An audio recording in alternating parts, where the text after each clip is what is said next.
that in public service, too much politics will sometimes choke us all. Thank you. Konsihal, dili mo ila sa suspension gikan sa Office of the President. Mutuman lamang kung mahukman kini sa Korte Suprema.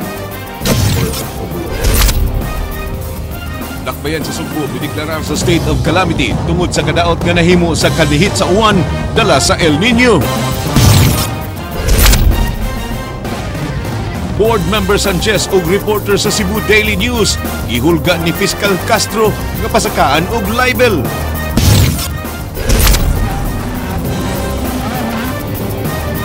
Liberal Party sa Sugbo gitambagan nga maningkamot kay nagkakusog si Duterte sa Sugbo.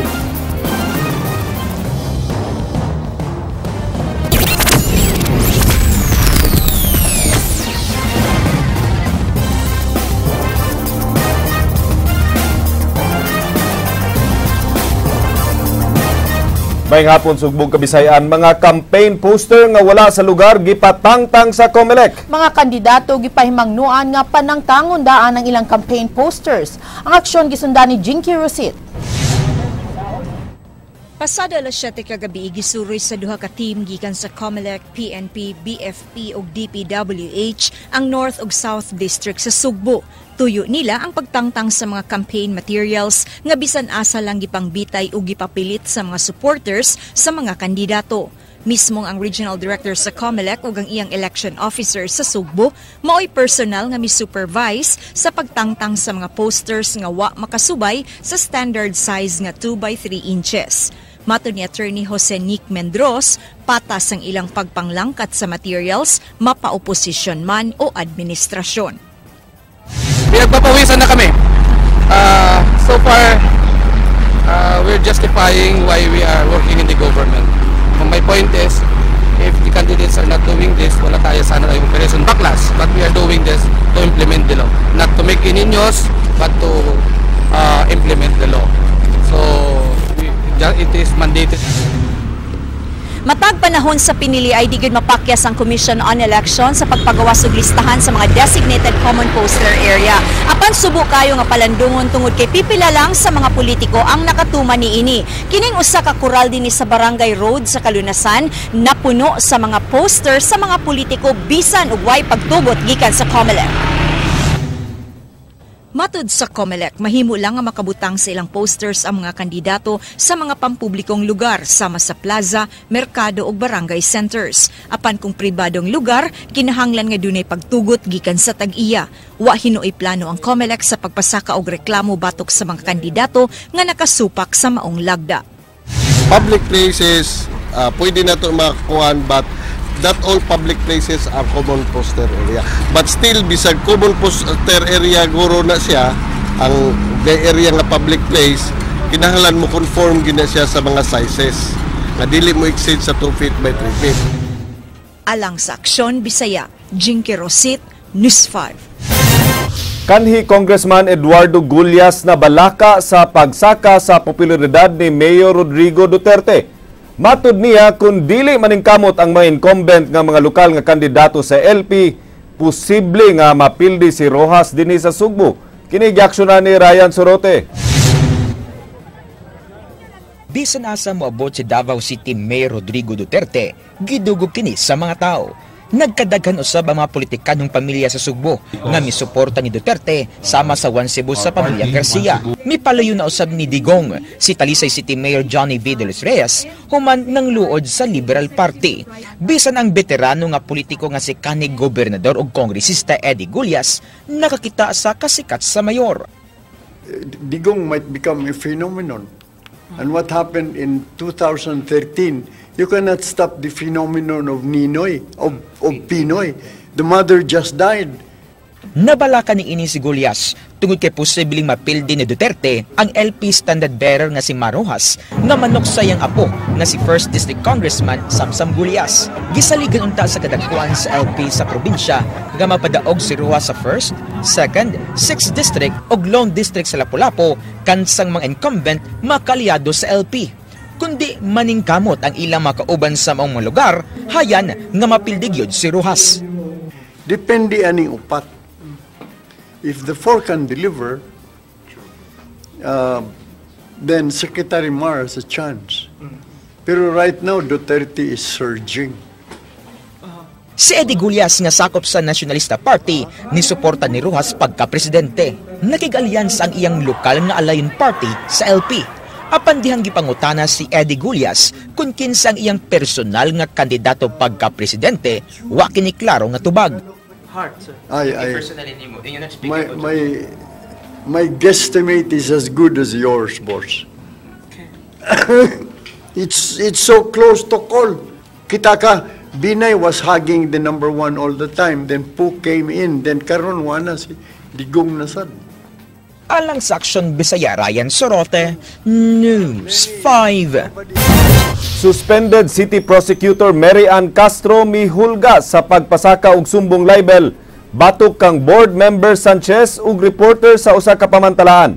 Kabahin kini sa pagpublikar sa gideklarar sa imam nga walay bisa ang ilang kasal tali ni Greco Sanchez.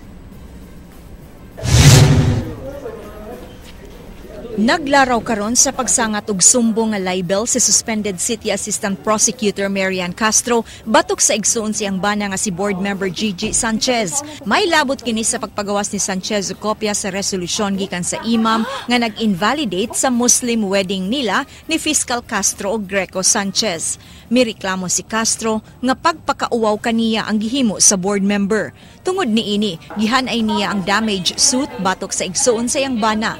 Lakip nga iyang pasakan og sumbong, mao ang reporter sa Cebu Daily News nga unang mipatik sa balita. And then as to the nullity, I will include of course the reporters.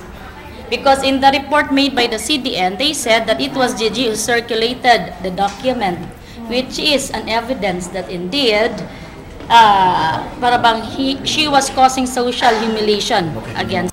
Matod ni Castro, mas ligo ng iyang gihuptan nga marriage contract gikan sa NSO kaysa gideklara sa imam nga walay bisa ang ilang kasal tali ni Greco.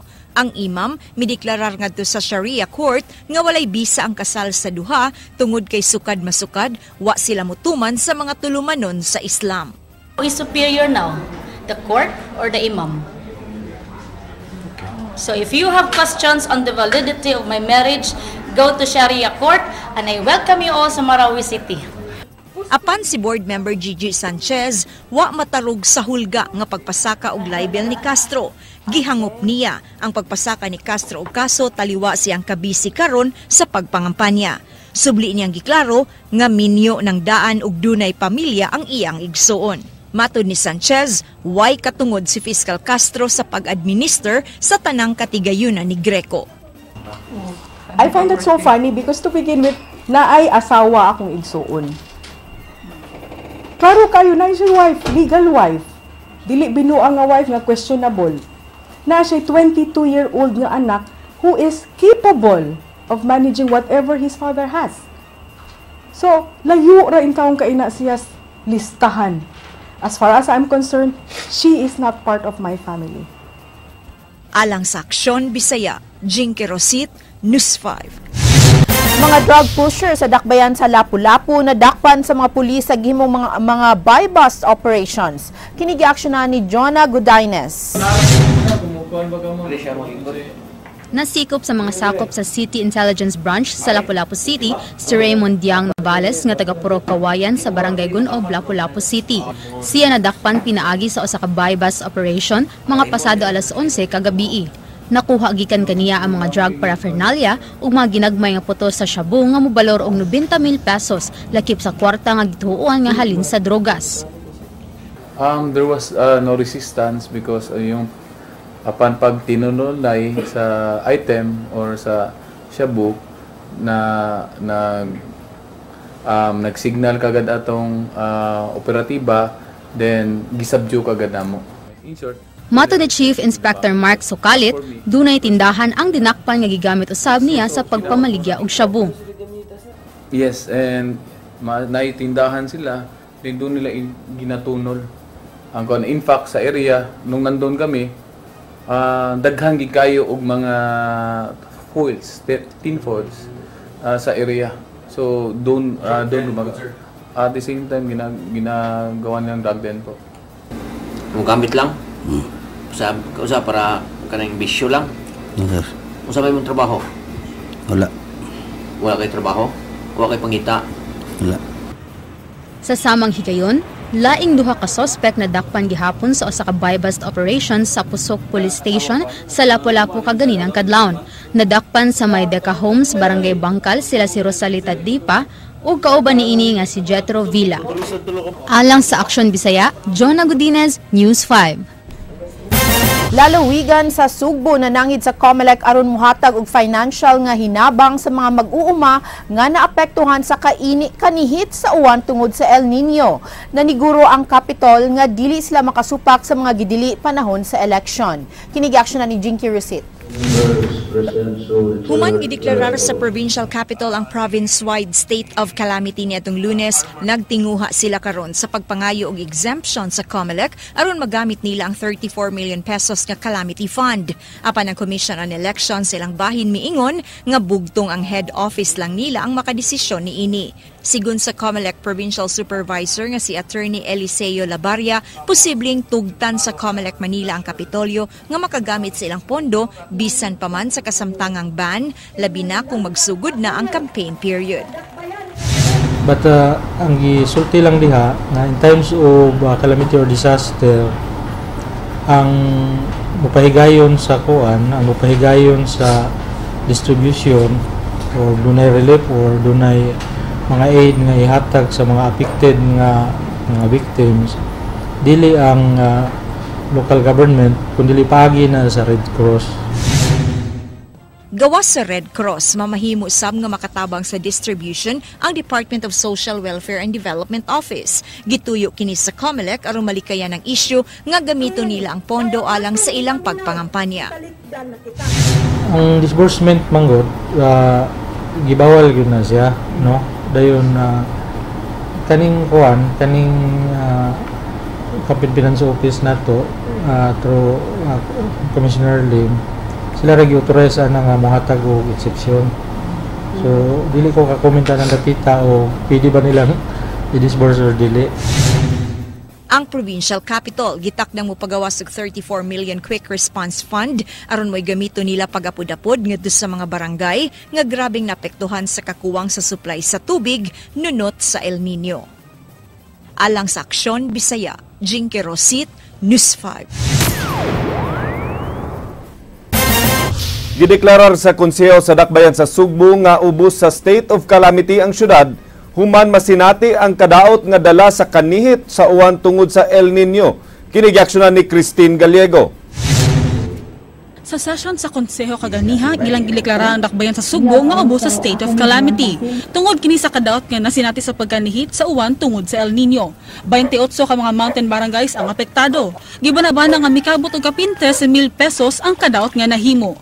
Lakip niini ang mga panunum sa eggplants, sweet corn, cauliflowers, mga buwak o mga binuhi nga kahayupan sa kabukiran. Karong tuiga 212 million pesos ang budget sa syudad sa Calamity Fund nga dili pa nila matandog. Matod ni Konsehal Dave Tumulak, dunay 9 million pesos nga Calamity Fund nga sobra sa budget sa miaging tuig nga ilang gigamit. Apil ini ang city veterinary, pagpamakuna sa atong mga hayupan. Apil sad niini ang pagpangayo pod sa ato ang mga artesian wells, mga puso nato. Apil sad ini ang ato ang city agriculture, pagpanghatag og mga liso, no? Alang ni atong mga tanom nga makasugakod sa kainit. So gihatagan ang ato ang mga mag-uuma karon. Matod ni Tumulak, di ubos sa election ban ang pagpagawas og kwarta panahon sa emergency. Gipangayon nila ang tubig nga gidischarge sa mga swimming pools o mga water refilling stations aron ipundo sa water reservoirs nga imagamit pagpatay sa sunog. Ang MCWD mitabang na sila nato pag-distribute sa mga tubig nito sa itong mga kabukiran.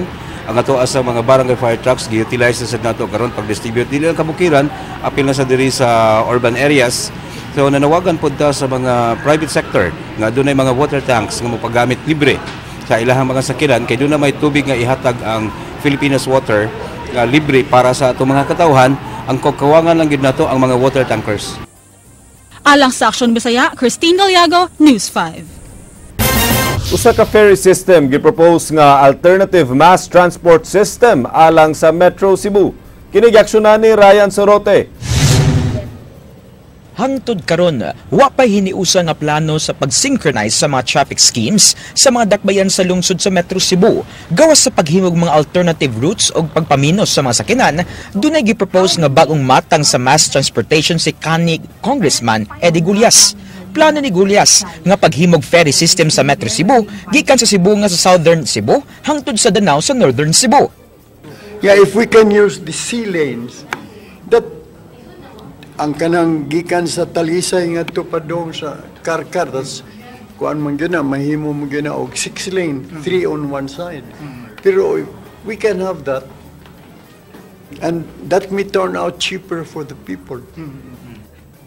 Dali ra mapatuman ang proyekto, kay himuan lang ang mga coastal cities ug municipalities ug ilang kaugalingong pantalan alang sa coastal sea line. Mato di Gulyas, mabuhat kini pinaagi sa pagtinabangay sa mga line agencies sa gobyerno sama sa Department of Transportation nga mogahin og kwarta alang niini. Mato di Gulyas, usa kini ka alternative nga paagi pag-travel nga mas paspas ug mas minus ang traffic. Dako unya kining matabang sa pagpalambo sa ekonomiya sa Metro Cebu ug tibok probinsya tungod sa pagpadali sa pagbiyahe sa mga kargamento o mga pasahero. So dado na to layo, then ma-disperse. Kunya, you generate job pa in Karkar, in Nagan, San Fernando, you generate job in Danao, Compostela, and Liloan. Ang ferry service gigamit karon sa Mactan Channel apan alang sa mga pasahero paingon sa Upon ug balik sa mainland Cebu. Ang maong maklas sa mass transport ang gigamit sa laing nasod sama sa Thailand. Alang sa Aksyon Bisaya, Ryan Sorote, News 5. Gibuksan ang bagong rota sa MyBus paingon sa Uptown Cebu, Minglanilla ug Mandaue. Wala pay priti ang gihimo nga trial run sa mga bus. Kini giaksyonan ni Roby Ruaya. Sugod karong adlaw gisugdan ang trial run sa bagong rota sa MyBus gikan sa Uptown Cebu, lungsod sa Minglanilla ug sa dakbayan sa Mandaue. Pick-up point sa Uptown Cebu ang BDO Fuente, may City Hall sa Minglanilla ug sa J Center Mall sa Mandaue. Ang MyBus mo biyahe paingon sa SM Seaside matagtunga sa oras sugod sa alas 7 sa buntag hangtod sa alas 9 sa gabi. Libre una ang pritihan sa MyBus paingon sa SM Seaside sugod karong adlaw hangtod sa Abril 17. Kung maaprubahan na sa Land Transportation Franchising and Regulatory Board ang ilang prangkisa, magsugod na sila sa pagkolektar og priti nga 25 pesos pinaagi sa E-Plus cards. Air-conditioned, dunay TV ug PWD ramps ang MyBus sa SM. Problema nila ang designated bus stop nga di makaabalda sa traffic. Ang among mga stops bitaw kay not all the stops sa kalsada man gud maka-unload o maka-waiting ang buses. So muna among gi-offer karon is from one stop lang gid ni nami area nga sa example J Center Mall. Wala na gid milain mahunungan lain or ma-pick up nga pasaheros within that area kay mura man nagi-allow sa mga sasitom. Dunay seating capacity nga 40 ka pasahero ang bus ug maka-accommodate og 90 ka pasahero apil sa magbarog. Dunay 3 ka bus alang sa rota paingon sa Fuente Osmeña ug sa J Center Mall samtang upat ang manukad sa lungsod sa Minglanilla. 30 pa sa 77 ka mga bus ang na-deliver o gigamit karon sa SM. Nga iapil unya sa Cebu Bus Rapid Transit System sa dakbayan sa Sugbo. Paabot na lang mi sa order sa LTFRB in case ma-approve siya and dili pa man po kumpleto among unit sa karon. Duna say ruta ang MyBus paingon sa Talisay City, Park Mall ug Mactan International Airport. Alang sa Aksyon Bisaya, Roby Roaya, News 5. Konsehal mibahad nga dili mo ila sa suspension order gikan sa Office of the President. Matud pa wala kini musubay sa proseso ug mutuo lang niini kun nahukman sa Korte Suprema ang pagpatuma niini. Kini giaksyonan ni Christine Gallego. Nagpasulabi ang kainit sa mga argumento sa suspensyon sa mga opisyal sa dakbayan sa Sugbo sa gipahigayong sesyon sa Konseho.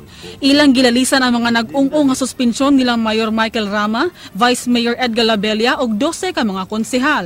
Sa privilege speech ni Konsehal Jerry Carillo, iyang gipasanginlan nga pamulitika ang motibo sa questionableng timing sa pagpasuspenso sa mga opisyal sa dakbayan. Sa mga pamantalaan at mabasahan nga dunay recommendation sa DILG nga mao'y nag-hearing sa maong kaso. nga maong kaso ibasura tungod sa kakulang sa ebidensya. A suspension. Buot niya nga himuon ang usa ka investigasyon aron mapamatud-an nga lutong Macau ang gihimong investigasyon sa Office of the President.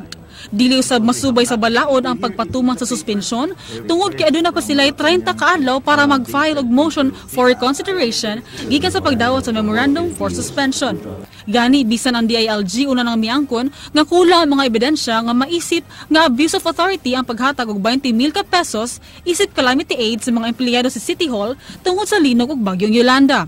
Mibahad si Carillo nga di mo ila sa suspension hantod nga makadawat og hukom gikan sa Korte Suprema. Gikontra ni Konsehal Andales ang pipila sa mga punto ni Carillo ug mihulagway nga usa ka matang sa sedisyon ang pagpahigayon og prayer rally sa miaging semana nga nag-agni sa mga katawhan ni supakon ang hukom sa buhatan sa presidente. Sugyot niya nga ipagi sa legal nga proseso ang ilang di pag-uyon sa suspensyon og dili magmugna og gubot labaw na nga mga wa pa mayon di sila makadawat sa formal nga suspension order. Make some noise here because I do believe the Executive Department made indignation rally calling all the barangay officials to attend the same. I mean, they perhaps defy the order of the Office of the President or the COMELEC for the suspension. That will be a pure sedition. Usa sa mga nakadawat sa calamity aid nga si Konsehal Alvin Dizon kinsa mibutar usab sa pabor nga ordinansa pagpanghatag sa calamity assistance. Matud niya na konsensya siya sa katawhan ug siya ang labing unang miuli sa kwarta. Andam siya nga moatubang sa iyang dangatan sa iyang pagdawat sa maong kwarta. That I decided to receive the 20,000 calamity aid out of good faith. Ang ABC President Philip Zafra misaway sa pamaagi sa pagpanerbisyo sa iyang mga kauban sa konseho nga naglabaw na lang ang pamulitika kaysa paghimo sa gitahas nila sa katawhan nga katungganan. That in public service, too much politics will sometimes choke us all.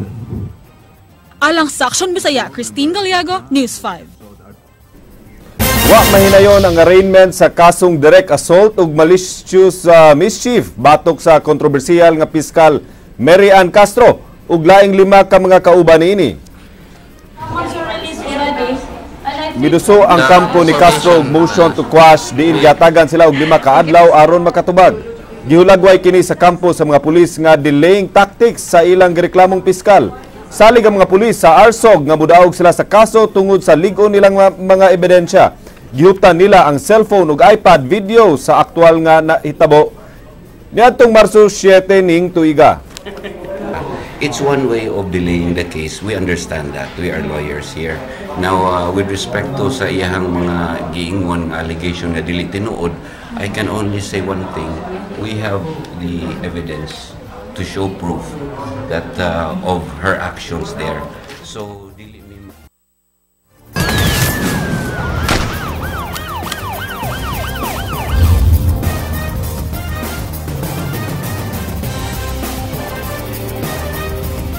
Dugang pulis ang gikinahanglan sa lalawigan sa Sugbo aron mubantay sa mga voting center sa Sugbo. Kini giaksyonan ni Carlo Becerra. Cebu Provincial Police Office nagkulang og mga sakop nga ilang i-deploy karong umaabot nga eleksyon. Adunay 1,046 ka voting centers ang probinsya ug 1,500 lang ang kinatibuk ang puwersa sa Provincial Police Office. Matud ni Senior Superintendent Clifford Gayranod, 80% lang sa 1,500 ang mamahimo nilang i-deploy sa polling precinct, ang nahibiling 20% para sa anti-criminality. Hindi man pwede na mag-eleksyon na lang tanan. Bahin sa election duties na lang kasi paano yung may krimen na mahitabo, mga alarma nakakuan. So muna yung problemahan karon. So nangita pa may solusyon sa una, although our regional director will be helping us, the command group, the region mismo. Posibleng mukuha sila dugang puwersa gikan sa military, Regional Public Safety Battalion ug Provincial Public Safety Company. Hopefully we'll get augmentation from the AFP and siguro yung RPSB last So, I'm looking also into consideration yung PPSC. So, nagngita ko buwan. Alang sa Aksyon Bisaya, Carlo Becerra, News 5.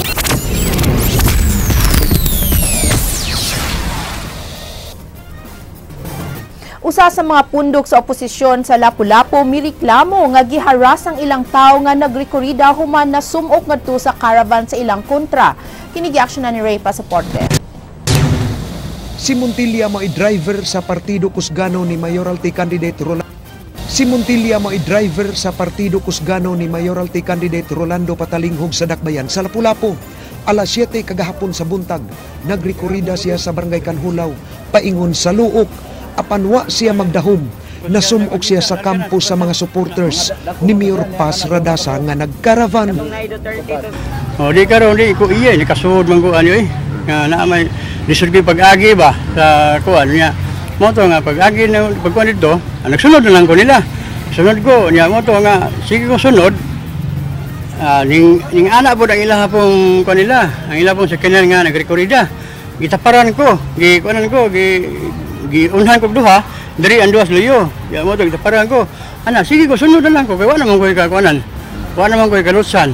Andi mo to sige pag ko tukar kay naga-rekorida ko. Ya mo to nga wala pag ko ka hununa sa pagpawong kay nilagi nga pangupaniya sa pangupaniya ko na tuwagod. Ya mo to nga sige na lang kung dagan, sunod-sunod nila, sunod. Sa iyang pagliko sa Barangay Luok, gibabagan siya sa mga supporters ni Radasa, uban sa usa ka konsihal. Gipangutana siya sa konsihal kung nganong nagsigi siya og sunod-sunod sa karavan. Samtang nag-istorya sila og ang konsihal. Ang mga supporters nikuhag kahoy o gibunal-bunalan ang trompa o gikuha ang USB sa jingle sa Partido Kusgano. Ipara ko nila. Si Lasari, Hari Radasa. Yang mana to nga pagkuhan ni Hari Radasa ko, para ko niya anak, istoryahan ko dia sa kuhan. Siyang ni musikin ko susunod na ko, ikuha ko susunod mo sir. Usama na ko pag-agi, nga ang amang po niya tig mulusot ko, nga wak mo ko, tas magana ko nang naguna. Yang muna nga, usama gusto mo gubot, ingon si anak, nga isog ay siya ba. Yang mo to nga, nag-istambayan sa kanan, diya, nag-istorya siya ako. Sige nga po mga supporter niya nga, isa itong mga tawhan na itong kauban yung malaki, bunal-bunalan Ano niya ang mikrofon, aking trompa. Gipanlangkat, mga tampulin, mga ikuan. Di wala, pasagdaan lang ginagawa, kaya wala magmahimo na ako sulod. Alang sa kampo ni Patalinghog, usa ka matang sa pagpangharas ang nahitabo og nagplano sa pagpablatter sa police station aron himuon nilang basihanan sa pagpasaka og kaso. Kagahapon human sa nadawat namo amo sang gisabutan sa legal panel pinaagi usab sa atong panguo nga si Attorney Mayor Adi Sitoy o nya naagyoy advice karon nga ipablatter na mo ron at the same time proper charges will be filed good against sa Hari Radasan dapat to ma-identify nga niharas sa among driver. Samtang gipakita sa partido ang kining papel ug coupon nga gipang-apod-apod sa taga-upunganon. Ang coupon nga matud pa assistance gikan ni Kongresista Eileen Radasa ang gamiton sa pag-claim sa tag 3,000 ug 2,000 pesos sa City Hall. Nahibulong ang Partidong Kusgano nga walay pirma ang coupon ug Hulyo pa sab mag-claim ang kwarta. Alang sa partido, pagpanglingla sa katawhan ang gihimo sa administrasyon. Pangilad niya ang ilang kaugalingon tao nga nibutan nila tagaan ko ng 500 ikaman sa proklamasyon. Pero karon mas grabe ganini kay ang amount nga ilang isaad perti na gindakuha. 3,000 nga to 5,000 taga tao. Alang sa Aksyon Bisaya, Ray Pasaporte, News 5.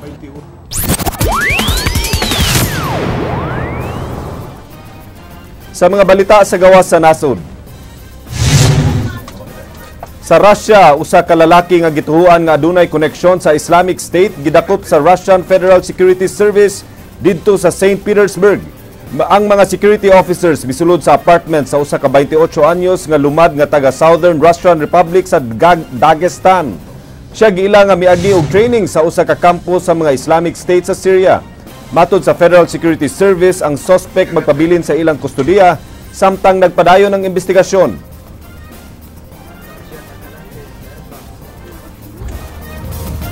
Human Rights Watch may reklamo batok sa pagpangabuso sa Israeli police sa mga batanong mga Palestino. Sumala sa reklamo, ang mga pulis migamit sa ilang gihulagway nga unnecessary force sa pagdakop ug pagbilanggo sa mga batanon nga Palestino. Matod sa Human Rights Watch, ang mga batan-on gipang bunog ug gibutang sa mga unsafe ug abusive conditions. Gireklamo usab ang gihimong interrogation sa mga batan-on samtang wala pa diha ang ilang mga ginikanan o mga abogado. Kini matod pa supak sa international law ug ingon man balaod sa Israel.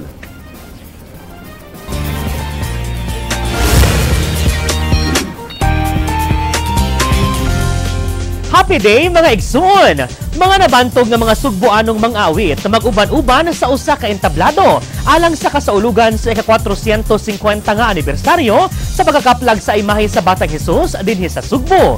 Kita sa mong benefit concert gamiton sa nagparayong pilgrimage sa orihinal nga imahe ni Senyor Santo Niño sa mga nagkarayang parokya Lukop Nasod. When I make me close when my dog, I don't wanna hurt anymore. Stay in my arms if you dare. Usa sa mga highlights sa ika-450 nga kasaulugan sa pagkakaplag sa imahe sa Batang Jesus dinhi sa Sugbo karong buwan sa Abril mao ang panag-uban sa mga nabantog nga Cebuano singers sa usa ka entablado karong Abril 27 sa alas 8 sa gabi. May tabo ang 450th kaplag konsyerto sa New Cebu Coliseum. Kini pagabituunan sa mga sikat nga mga Sugboanong mga awit nga silang Sharon Reyes, Donna Cruz Larrazabal, Ana Feji, Eva Santos, ang rektor sa Basilica Minor nga si Father Jonas Mijares, uban ni Kirby Asunto. Nasayran nga ang kita sa mong benefit concert gamiton sa pilgrimage sa imahe ni Senyor Santo Niño sa mga nagkarayang parokya Lukop, Pilipinas. Katubit ng mga communities nga ug mga devotees na dili kaari sa Basilica because of financial constraint, ang Santo Niño may moadto sa ilaha. Gipaambit sa bandakong kalipay ni Eva Santos sa pagkaapil niya ni ining maong konsyerto. I will be performing with the best of the best in Cebu and of course nationwide, and I'm so proud to be a part of it. Midalit sab ug gamayng patikim silang Eva Santos ug Father Jonas Mijares sa ilang golden voices nga masinati ug madungog unya sa mga Cebuanon sa maabot nilang konsyerto. Take my love, I never ask for too much. Just all that you are and everything that you do. Your love is like the river that flows down to my veins. I feel the chill inside. Alang sa mga ticket prices, aniya ang mga detalye.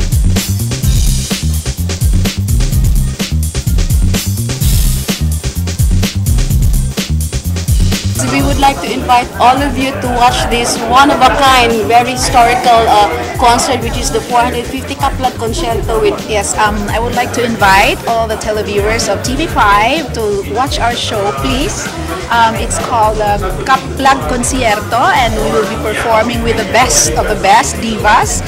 Ug mo kadto naglangkob sa tong light news karong hapon alang sa walay karapusang mga chika o panikon ninyo matag alas 8 sa buntag weekday sa Rated JP sa Radio 511.9 News FM Cebu. Kini si JP Laucot Ser ang Third of the Gay nagkanayon. Ang love mura na nagbuhok nganong imo pa mang patason kung imo ra sabdi ang putlon. Agay.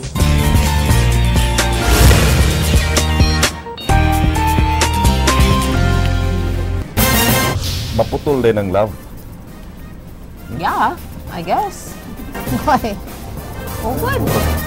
Nga naman. Wala lang. May gugma pa ba dayon dahil? Maputol. Daghan tag mga viewers sa taga Camotes sa Attorney Georgia, no? Mayong hapon sa ICI batch 91. Ugma atangin ninyo, aduna kita special sa Camotes Island. Hopefully air south na gyud ugma tay. Gawas na sigurado. Maukat ang mga balita sa Aksyon Bisaya, ako si Glenn Soco. Mga balita nga pundasyon sa ligdong nga opinyon ng konkretong solusyon, ako si Georgia Herrera. Bisan asa, bisan kanusa, kapatid. Kay di lang kutob sa balita, Aksyon!